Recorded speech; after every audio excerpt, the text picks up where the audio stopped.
어떻게 해야 빠르게 품질 좋은 제품을 만들 수 있을까요? 스마트폰 1000만 대를 만드는 기술은 무엇일까요? 미래 제조는 어떻게 될까요? 안녕하세요. 제조 스케줄링을 연구하고 있는 카이스트 산업및 시스템공학과 김현정입니다.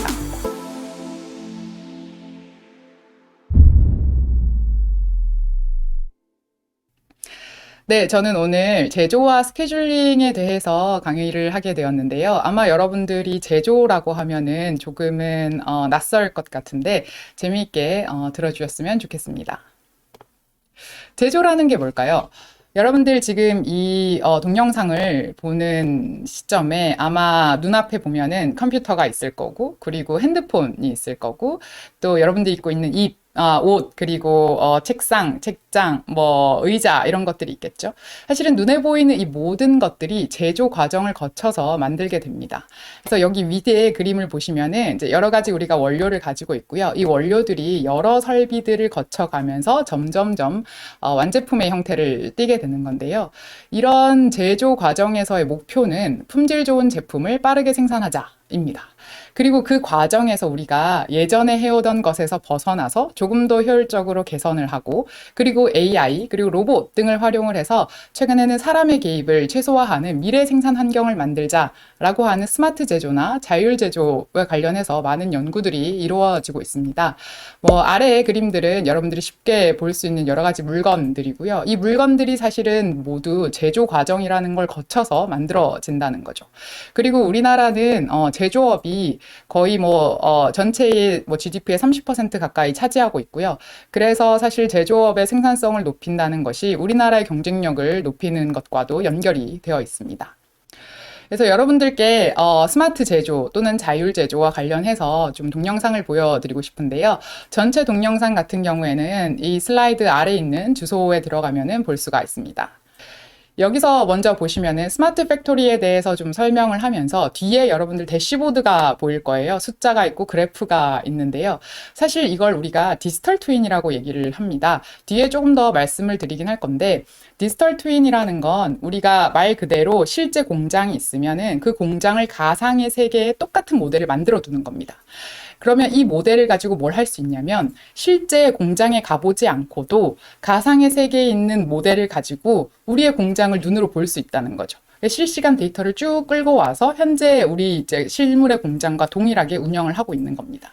그렇게 실제 가보지 않고서 가상의 세계에서도 충분히 볼 수가 있고, 그 다음에 이걸로 뭘 하려고 하냐면 사실은 단순 모니터링뿐만 아니라 미래를 좀 예측을 해보고 싶은 겁니다. 생산 환경이 자꾸 변하는데 그 과정에서 우리가 이런 식으로 생산을 하면 앞으로 어떻게 될까? 앞으로 생산량은 증가할까? 아니면 생산량에 문제가 생길까? 아니면 품질은 괜찮을까? 아니면 설비는 문제가 없을까? 등등의 상황을 예측을 하고 싶은 거고요. 그리고 그 예측된 상황을 바탕으로 현재 빨리 대응을 하고 싶은 겁니다. 그런 디지털 트윈들이 사실 그 스마트 제조나 그리고 자율 제조의 핵심 기술 중에 하나인데요. 또 스마트 제조라고 했을 때 아마 여러분들이 상상할 수 있는 동영상을 하나 더 보여드리고 싶습니다. 여기 보시면은 이제 사람과 로봇이 협업을 해서 열심히 이제 제품을 만들고 있고, 또 생산 라인이 자율자재로 막 바뀌기도 하고요. 또 이분이 지금 들고 있는 게 사실은 어떻게 보면 이제 디지털 트윈의 화면인데, 여기서도 공장을 가보지 않고도 현재 디지털 트윈을 보고 있죠. 즉, 우리 공장의 생산성이 현재 어느 정도구나, 한 90% 정도구나, 품질에 문제가 없구나, 앞으로 생산량은 어떻게 되겠구나 라는 것들을 사실 실제 현장에 가지 않고 이 화면만으로도 충분히 다 알 수 있고 미리 대응까지 해볼 수 있다라는 거죠. 그리고 또 하나 이제 우리가 미래 제조라고 했을 때 좀 상상할 수 있는 동영상인데요. 보시면은 이제 로봇이 로봇을 만드는 이제 미래죠. 결국에 우리가 바라보는 이제 미래 제조는 AI 기반으로 의사결정을 하고, 당연히 이제 디지털 트윈을 활용해서 미래를 예측하고 대응도 하고, 그 과정에서 AI가 쓰이겠죠. 그리고 결국에는 이제 사람의 개입이 최소화해서 로봇이 로봇을 만드는 그런 미래 제조를 상상해 볼 수가 있습니다. 그래서 디지털 트윈에 대해서 앞에 잠깐 말씀을 드렸는데 조금 더 자세히 좀 설명을 드리고 싶어요. 디지털 트윈은 사실 차량의 내비게이션과 같은 건데요. 여러분들 아마 내비게이션은 조금 익숙하실 것 같은데, 우리가 이제 지금 제가 대전 카이스트에서 서울의 카이스트 캠퍼스에 가고 싶다라고 이렇게 목적지를 누르면 여러 가지 경로를 표시를 해줍니다. 경로를 표시를 해주고 그리고 최적 경로를 제시를 해주고 시간을 말해주죠. 3시간 20분 정도 걸립니다. 라고. 그리고 나서 제가 이제 그 안내 시작을 누르면은 현재 시점에서 어떤 경로로 가면 되는지 그리고 나의 위치가 어디 있는지를 실시간으로 보여줍니다. 그리고 이걸 가는 과정에서 원래 3시간 20분이 걸렸지만 가다 보니까 3시간 30분이 걸릴 수도 있고 3시간 10분이 걸릴 수도 있죠. 그것들을 계속 실시간으로 데이터를 수집을 해서 업데이트 해주고 보여줍니다. 그리고 또 가는 도중에 대안 경로도 제시를 해줍니다. 원래 가던 길로 가면은 뭐 한 1시간이면 이제 도착을 하는데 예를 들어서 여기서 오른쪽으로 가면은 1시간 10분이 걸리지만 뭐 예를 들어서 돈을 세이브할 수 있다라거나 그런 대안 경로들을 보여줄 수가 있고요. 그 다음에 결국에는 운전자가 결정을 하고 또 이제 따라가게 되는 거죠. 이게 차량의 내비게이션인데 사실은 디지털 트윈은 이런 공장의 내비게이션이라고 좀 생각을 해볼 수 있을 것 같습니다. 우리가 지금 이제 공장이 있을 때, 이번에 한 어떤 제품을 한 100개를 만들고 싶다라고 했을 때, 디지털 트윈을 활용해서, 이 100개를 어떤 설비들을 거쳐서 언제 어떤 순서로 생산을 하면 되겠다라는 거를 이제 알 수가 있고요. 그리고 또 디지털 트윈이 얘기를 해줄 수가 있습니다. 100개를 만드는데 한 10시간 정도가 걸릴 것 같습니다. 라고 예측을 해줄 수 있는 거죠. 그리고 저희가 실제 이제 공장을 운영을 하면은, 개별적으로 각각의 이제 제품들 아니면 원료들이 현재 어느 위치에 있는지 그리고 앞으로 어떤 설비들을 따라가면 되는지에 대해서도 표시를 해줄 수가 있고 그리고 이제 운영을 하다 보면은 사실 10시간이 걸린다고 했지만 뭐 10시간 30분이 걸릴 수도 있고 아니면 상황에 따라서 9시간 30분이 걸릴 수도 있는데 그런 시간들을 계속 업데이트를 해주고 그리고 또 이제 생산을 하다 보면 또 문제가 발생을 할 수가 있는데요. 설비가 고장이 난다라거나 좀 긴급한 주문이 들어왔다거나 그랬을 때 우리가 어떻게 생산을 하면 되는지에 대해서 여러 가지 대안들을 제시를 해주고 그리고 결론적으로 엔지니어가 최적의 경로를 선택하거나 아니면 실제 AI가 이 결정을 해줄 수도 있습니다. 이렇게 디지털 트윈을 활용을 해서 공장을 실시간으로 볼 수도 있고 모니터링 할 수도 있고 그리고 앞으로 어떻게 될 건지에 대해서 예측을 할 수도 있고 또 좋은 대안들을 제시를 해줄 수 있다는 거죠. 그렇다면 이런 디지털 트윈을 활용을 해서 우리가 스마트 제조, 자율 제조를 하려면 어떤 기술이 조금 더 필요할까요? 물론 저희가 기본적으로 설비라던가 제품 등에서 여러 가지 데이터를 가지고 와야겠죠. 그러니까 센서나 통신과 관련된 기술이 필요하고요. 그 다음에 그런 데이터들을 모아서 수집하고 가공하고 분석하는 기술이 필요합니다. 그리고 이런 데이터를 활용을 해서 사실은 그 운영을 해야겠죠. 잘 운영을 해야 생산성도 높이고 품질도 높일 수 있으니까요. 그 운영과 관련을 해서 여러 가지 기술이 필요한데 산업공학에서 많이 배우는 최적화나 AI 그리고 시뮬레이션 등이 활용이 됩니다. 그래서 이런 기술을 활용을 해서 디지털 트윈을 만들 수가 있고 그리고 공장을 잘 운영을 할 수가 있는데요. 그럼 공장의 운영과 관련해서 조금 더 말씀을 드리도록 하겠습니다. 공장을 잘 운영한다는 것 중에 핵심이 바로 스케줄링입니다. 스케줄링의 정의를 보면은 한정된 자원을 시간의 경과에 따라 일련의 작업이나 활동에 할당하는 최적화 분야인데요. 스케줄링이 여러분들한테 저는 조금은 익숙하지 않을까라고 생각을 하는데 우리는 매일매일 스케줄링을 하고 있습니다. 우리한테는 모두 이제 24시간이라는 시간, 이제 한정된 자원이 주어지고요. 그리고 우리는 매일매일 해야 되는 태스크들이 있죠. 뭐 숙제도 해야 되고, 밥도 먹어야 되고, 뭐 수업도 들어야 되고, 그런 태스크들을 우리한테 주어진 24시간이라는 그 자원에 할당을 하는데요. 그게 바로 스케줄링입니다. 특히나 여러분들 시험 기간이 되면 중간고사나 이제 기말고사 시험을 위해서 시험 기간 그 공부 스케줄을 짜게 될 텐데, 그 3일 정도는 뭐 수학을 하고, 이틀은 국어를 하고, 이런 식으로 시험 계획을 하잖아요. 시험 공부 그 계획이 사실은 스케줄링의 결과로서 도출이 되는 거고, 근데 이제 시험 공부를 해보다 보면 항상 예외 상황이 발생을 하죠. 수학이 3일 걸릴 거라고 생각했는데 뭐 4일이 걸렸다거나 그래서 국어를 뭐 하루밖에 할 시간이 없다거나 등등의 여러 가지 예외 상황이 발생하고요.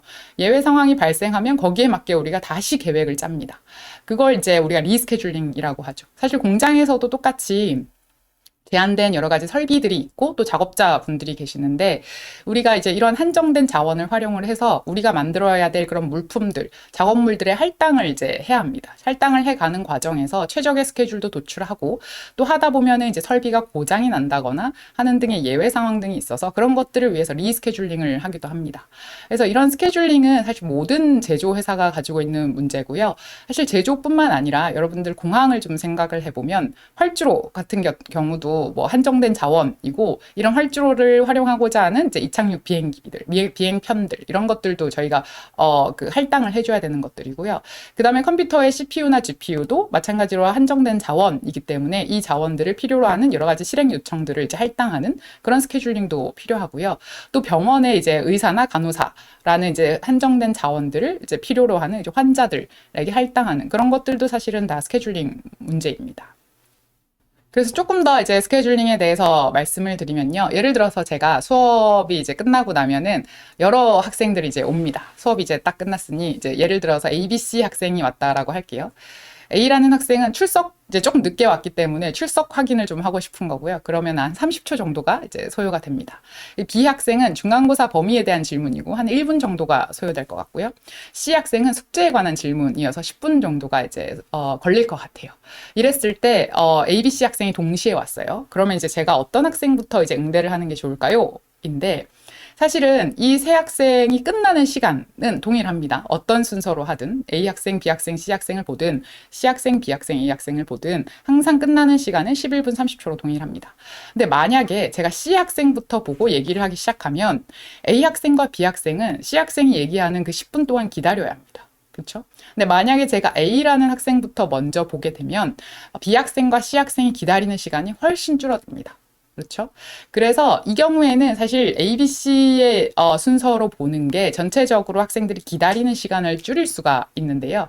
이걸 저희가 이제 그 스케줄링에서 SPT라고 해서 Shortest Processing Time First Rule, 즉 시간이 짧게 걸리는 작업물부터 처리하자라고 해서 SPT 룰이라고 하고 이 SPT 룰을 썼을 때 작업물들 또는 여기서는 이제 학생들이죠. 학생들이 기다리는 시간을 줄일 수 있다라는 이제 그런 연구가 있습니다. 그래서 제조 스케줄링에서도 일반적으로 저희가 작업물들이 대기하는 시간을 줄일 때는 공정 시간이 짧은 것부터 하는 게 좋구나라고 알려져 있다는 거죠. 그리고 또 따로 그 스케줄링 쪽으로 많이 연구가 되고 있는 게 엘리베이터입니다. 여러분들 매일매일 탈 것 같은데 엘리베이터 스케줄링에서 이제 여러 대가 있을 때 어떤 이제 우리가 그 1층에서 그 버튼을 눌렀을 때 어떤 엘리베이터를 보낼까에 대한 이제 고민이 필요하죠. 그리고 또 하나 이제 고층 빌딩 같은 경우에는 엘리베이터가 여러 대가 있는데 존으로 나누는 경우가 좀 많습니다. 뭐 1층에서 10층까지 한 대 배정하고 11층부터 20층까지 또 다른 한 대 배정하고 뭐 31층에서 뭐 예를 들어 21층에서 30층까지 또 한 대 배정하고 이런 식으로 존으로 이제 할당하는 경우도 있는데 그렇다면 어떻게 존을 나누는 게 좋을까에 대한 등등 여러 가지 스케줄링 문제가 많이 있습니다. 그래서 스케줄링과 관련해서 이제 반도체 쪽에 조금 더 이제 설명을 드리고 싶은데요. 여러분들 아마 뉴스나 동영상을 봤으면 이런 화면들이 조금 익숙할 것 같은데 여기 보시는 이제 아래 설비들이 많이 있고요. 수백 대의 설비들이 있고요. 그리고 오른쪽 위에 보시는 이 사진이 웨이퍼 푹 또는 웨이퍼 카세트라고 하는 이제 웨이퍼들을 담는 통입니다. 이 안에 25장의 웨이퍼가 들어가는 거고요. 이게 하나의 이제 작업물이 되고요. 이 작업물들이 여기 아래에 있는 이 설비들을 거쳐가면서 이제 우리가 웨이퍼 그 반도체를 만들게 되는 거고요. 그리고 설비와 설비 사이 같은 경우에는 여기 그 천장에 매달려 있는 OHT라는 이제 물류 로봇이 있어서요. OHT가 이 웨이퍼 푹, 웨이퍼 카세트들을 설비와 설비 사이로 이제 운송을 해주는 역할을 하게 됩니다. 그래서 관련해서 영상을 간단히 보여드리면요. 여기 웨이퍼가 보이시죠? 그렇죠? 여기에 우리가 이제 반도체들을 생산하고 이 웨이퍼 푹 25장 웨이퍼를 가지고 있는 웨이퍼 푹을 이 OHT가 천장의 레일을 따라다니면서 다음 설비로 옮겨다 주고 하는 이제 그런 형태로 진행이 되고요. 그래서 반도체 같은 경우에는 이제 가장 자동화가 많이 잘 된, 그래서 사람이 거의 없는 그런 이제 공장입니다. 그러면 이제 반도체에서의 스케줄링은 뭘까요? 이걸 고민을 좀 해보면 크게 저희가 생산 스케줄링 또는 팹 스케줄링이라고 하는 것과 그 다음에 설비 내의 스케줄링이 있는데요. 그 팹 스케줄링 같은 경우에는 윗단에 이제 보시면은 기본적으로 반도체가 만들어지는데 그 수백 개의 스텝을 거쳐서 한 2달에서 3달 정도가 걸립니다. 그 과정에서 그 팹이라고 하는 공장이죠. 공장 내에서 여러 설비들을 거쳐야 합니다. 그래서 어떤 설비 거쳤다가 끝나면 이제 OHT가 옮겨주고 또 다른 설비로 가고 또 다른 설비로 가고 그걸 이제 수백 번의 스텝을 거치게 되고요. 그랬을 때 이제 우리가 해줘야 되는 것, 생산해야 되는 제품이 많으니까, 그리고 이제 설비도 여러 대가 있을 테니까, 각각의 제품들을 설비에 할당을 해주고 그 순서를 결정을 해줘야 됩니다. 그리고 또 아래 같은 경우는 설비 내의 스케줄링인데, 아까 앞에서 봤던 사진에서 그 설비들이 있었잖아요. 그 설비 안에를 사실은 자세히 들여다보면 다시 로봇이 있습니다. 운송 로봇이 있고, 그리고 그 웨이퍼 카세트, 25장의 웨이퍼를 가지고 있는 웨이퍼 카세트가 도착을 하면 한 장의 웨이퍼를 하나씩 하나씩 로봇이 꺼내서 또다시 이 PM이라고 하는 프로세싱 모듈에 하나씩 하나씩 넣어주면서 공정을 진행을 하게 됩니다. 그래서 좀 더 이제 말씀을 드리면요. 팹 스케줄링 같은 경우에 저희가 간단하게 생각을 해보면, 예를 들어서 저 오른쪽 위에 있는 그림에서 설비들이 저희가 여러 대가 있다, 뭐 10대가 있다라고 했을 때, 이 설비들이 공정을 쭉 하다가, 수행하다가, 특정 설비가, 나 끝났어요! 라고 하면은 그때 이제 기다리고 있는 작업물들, 여기서는 lat이라고 해놨는데 기다리고 있는 작업물 중에서 가장 좋은 작업물을 할당을 해줘야 됩니다. 그러면 이 기다리고 있는 여러 개의 작업물들 중에서 어떤 걸 할당할까? 라는 고민이 필요한데 간단하게는 제가 조금 전에 말씀드린 SPT, 그러니까 Shortest Processing Time First Rule, 즉 공정 시간이 가장 작은 것부터 할당하자. 그것도 이제 당연히 가능하고요. 그럼 SPT가 있으니까 LPT도 있겠죠, 반대로. Longest Processing Time First Rule, 즉 공정 시간이 긴 것부터 할당하자라는 것도 있고요. 아니면 EDD, Earliest Due Date라고 해서 아니야, 그 고객과의 납기가 가장 급한 것부터 넣자라는 게 이제 EDD입니다. 이런 식으로 간단한 룰을 활용을 해서 설비들을 좀 설비들의 할당을 할 수가 있는데요. 근데 이런 디스패칭 룰을 하나만 딱 쓰게 되면은 사실은 상황에 따라서 좋기도 하고 또 다른 상황에서는 또 안 좋기도 하고 이게 그 성능이 뭐 전반적으로 좋다라고 좀 얘기를 하기가 어렵습니다. 그래서 실제 현장에서는 좀 어떻게 활용을 하냐면 이런 디스패칭 룰들을 좀 혼합을 해서 사용을 하고 있습니다. 예를 들어서 지금 상황에서 엔지니어가 SPT 룰이 중요할 것 같은데 라고 하면 SPT 룰에 어떤 가중치를 줍니다. 예를 들어서 뭐 10만의 가중치를 주자 하고 SPT 룰에 10만의 가중치를 주고 그 다음에 납기는 현재는 뭐 그렇게 중요하진 않아. 그러면은 EDD라는 그 룰에 가중치를 1을 주는 거죠. 그리고 가중치를 주어서 개별적인 기다리고 있는 작업물들에 대해서 이 가중합을 다 계산을 한 다음에 가장 큰, 그 값이 가장 큰 작업물을 할당해주는 이제 형태인 거죠. 그러면은 이제 궁금한 게, 그랬을 때 상황에 따라서 디스패칭 룰의 이 가중치를 계속 바꿔야 될 텐데, 이 가중치를 어떻게 찾을 수 있을까? 라는 게 이제 궁금하겠죠. 그럼 이런 것들을 어떻게 해볼 수 있냐면 저희가 최근에 많이 활용을 하는 AI라던가 시뮬레이션 등을 활용을 해서요. 디스패칭 룰의 가중치에 따라서 우리가 이제 바라보는 목적이 있겠죠. 뭐 생산성을 최대화하고 싶다라거나 그런 목적과의 그런 이제 데이터를 수집을 하고 그 다음에 데이터를 가지고 학습을 해서 AI 등을 활용을 해서 디스패칭 룰의 가중치를 찾아볼 수도 있습니다. 카이스트 질문다락방. 그리고 최근에는 강화학습이 좀 많이 활용이 되는데요. 아마 알파고 하면서 여러분들 들어봤을 것 같아요. 알파고에서 활용된 기술이 강화학습이죠. 네, 뭐 여기서 자세하게 강화학습에 대해서 말씀을 드리진 않겠지만 기본적으로 어떤 우리가 에이전트가 있어서요. 그 에이전트가 공장의 상황을 봅니다. 지금의 공장의 상황을 쭉 보고 지금의 이런 상황이라면 작업물 1번을 선택해서 할당하는 게 좋겠네. 라고 이렇게 이제 판단을 하고요. 그 판단을 통해서 보상을 받게 됩니다. 이 판단이 좋은 판단이었어. 그렇지 않은 판단이었어. 라는 보상을 받게 되고 그런 것들을 활용을 해서 이 에이전트가 계속 학습을 합니다. 보상을 통해서 이렇게 하니까 좋았고 이렇게 하니까 안 좋았네. 그러니까 이 상황에서는 이렇게 해야겠다라는 그런 형태로 이제 학습을 하게 되고요.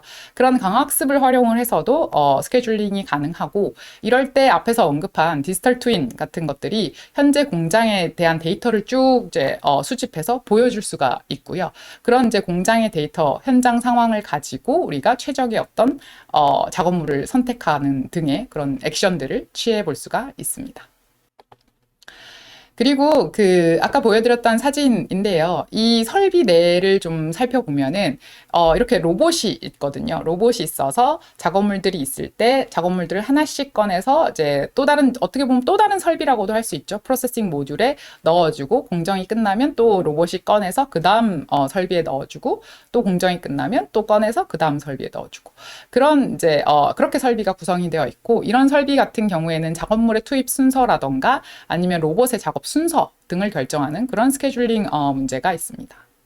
그래서 여기서는 이제 앞에서 본 그런 저희 그 반도체 장비들을 클러스터 툴이라고 얘기를 많이 하는데 그런 클러스터 툴뿐만 아니라 반도체에서 그 웨이퍼를 클리닝하는 작업들 아니면은 반도체에서 이제 반도체의 어떤 그 퀄리티를 체크하는 부분들 그런 설비들이 많은 경우 이런 로봇의 작업 순서를 결정하는 그런 이제 자동화 제조 시스템 또는 로보타이즈드 매니팩처링 시스템으로 구성이 되어 있고요.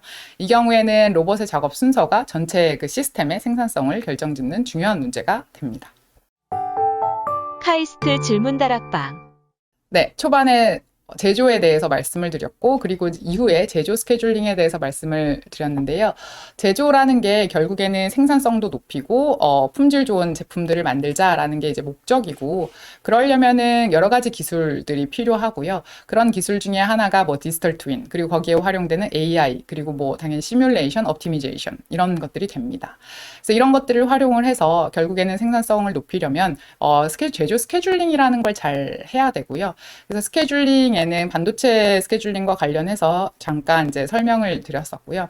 근데 반도체 스케줄링뿐만 아니라 뭐 자동차라거나 아니면은 이제 철강이라든가 아니면 중공업이라든가 아니면 의약품이라든가 여러분들 사실 눈에 보이는 모든 제품들이 사실 잘 만들어져서 빠르게 여러분들이 원할 때 공급을 해줄 수 있어야 되고요.